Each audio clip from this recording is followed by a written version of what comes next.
Bonjour et bienvenue, nous allons aujourd'hui, toujours sur Animate ou Flash, donc parler de la notion de masque. Alors les masques qui vont nous permettre donc de ne laisser apparaître que certains éléments de notre animation.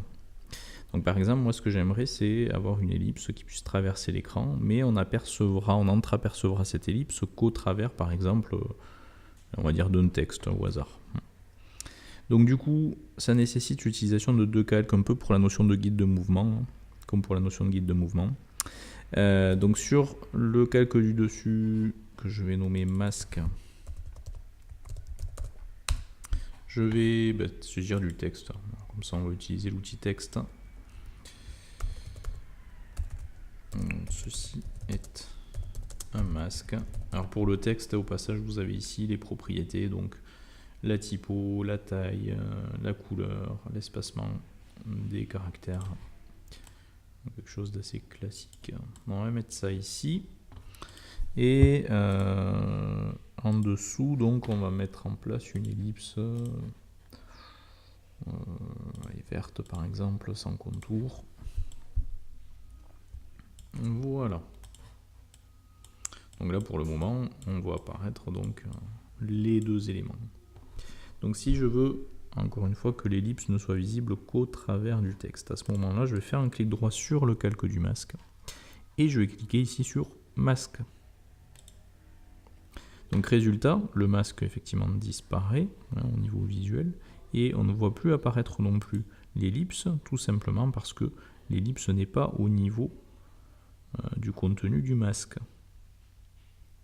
Encore une fois, l'ellipse ne sera visible qu'au travers du masque. Donc, le problème c'est que là je ne peux plus rien éditer parce que de base, quand on applique le masque à ce calque-là, tout est verrouillé. Il faut que je déverrouille d'abord le calque de l'ellipse, de manière à pouvoir retomber sur quelque chose de visible, et de gérer mon interpolation sur l'ellipse. En gros, je veux que l'ellipse traverse l'écran.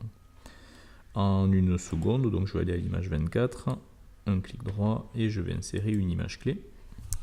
Je vais ensuite déplacer l'ellipse, faire un clic droit entre les deux images clés et créer une interpolation classique. Et attention, le masque, c'est comme pour le guide, il faut qu'il soit présent tout du long, donc je vais à l'image 24 pour ce calque-là, et je vais juste insérer une image, parce que le masque, je ne vais pas l'animer. Mais je pourrais potentiellement l'animer. Donc résultat, on va avoir ceci qui va se créer. Et pour voir ce que ça donne en termes de rendu, il faut reverrouiller ici votre calque. Donc résultat, hop, voyez, on voit l'ellipse verte au travers du masque, c'est-à-dire du texte qu'on avait tapé sur le calque masque. Donc voilà pour ce qui est de la notion de masque. Et encore une fois, le masque il peut très bien être animé, une chose que je n'ai pas gérée ici. Donc voilà pour cette toute petite notion sur la notion de masque, de Flash ou Animate. Et on se retrouve très bientôt pour la suite des tutoriels.